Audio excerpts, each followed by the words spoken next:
नमस्कार, मैं रेखा दीक्षित आपका स्वागत करती हूँ अपने YouTube चैनल रेखा दीक्षित में। आज सुनते हैं कार्तिक महात्म्य अध्याय 14 की कथा। हे राजन, इस प्रकार उसकी धर्मपूर्वक राज्य करते देखकर देवता क्षुब्ध हो गए। उन्होंने देवादिदेव भगवान शंकर का मन में स्मरण करना प्रारंभ कर दिया। कितने ही प्रकार से स्तुति की।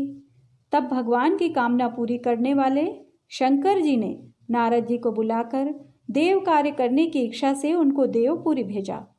शंकर भक्त नारद भगवान शंकर की आज्ञा से देवपुरी में गए। इंद्र आदि सभी देवता व्याकुल हो शीघ्रता से उठकर श्री नारद जी की स्तुति करने लगे। उत्कंठा भरी दृष्टि से सबने नारद जी की ओर देखा। अपने सब दुखों को कहकर उन्हें नाश करने की प्रार्थना की।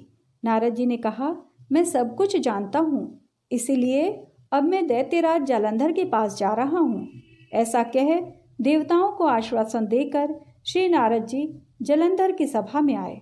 जालंधर ने नारद जी के चरणों की पूजा कर हंसते हुए कहा, हे ब्राह्मण, कहिए आप कहाँ से आ रहे हैं और कहाँ कहाँ पर आपने क्या क्या देखा, यहाँ कैसे आए हैं? मेरे योग्य जो सेवा हो उसके लिए मुझे आज्ञा दीजिए। जालंधर के इस प्रकार के वचन सुनकर नारद जी प्रसन्न होकर बोले, हे दानवराज महाबुद्धिमान जालंधर, तुम धन्य हो, क्योंकि इस समय सब रत्नों के भोक्ता एक तुम ही हो। हे दैत्य श्रेष्ठ, अब आप मेरे आगमन का कारण सुनिए, जिसके लिए मैं आज यहाँ आया हूँ। हे दैत्यराज, मैं स्वेच्छा से कैलाश पर्वत पर गया था, जहाँ 10,000 योजनों में कल्प वृक्ष का वन है। वहाँ पर मैंने सैकड़ों कामधेनुओं को घूमते हुए देखा तथा यह भी देखा कि वह वन चिंतामणि से प्रकाशित परम दिव्य, अद्भुत और सब स्वर्णमय है। मैंने वहाँ पार्वती के साथ स्थित शंकर जी को भी देखा, जो सर्वांग सुंदर, गौरवर्ण, त्रिनेत्र और मस्तक पर चंद्रमा धारण किए हुए हैं। यह देखकर मुझे बड़ा आश्चर्य हुआ।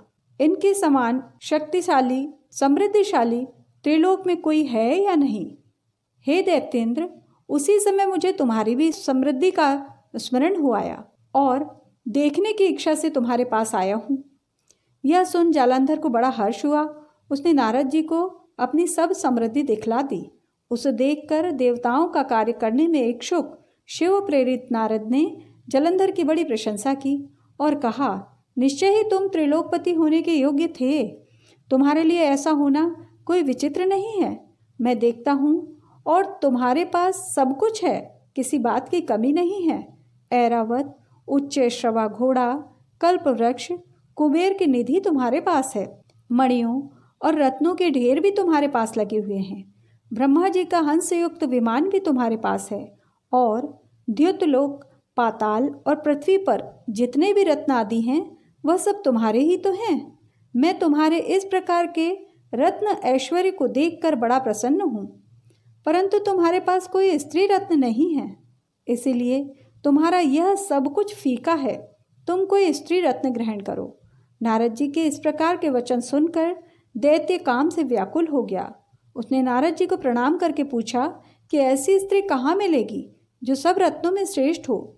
यदि ऐसा रत्न कहीं मिले तो मैं उसे अवश्य लाऊंगा। देवर्षि नारद बोले, ऐसा रत्न तो कैलाश पर्वत पर योगी शंकर के पास ही है।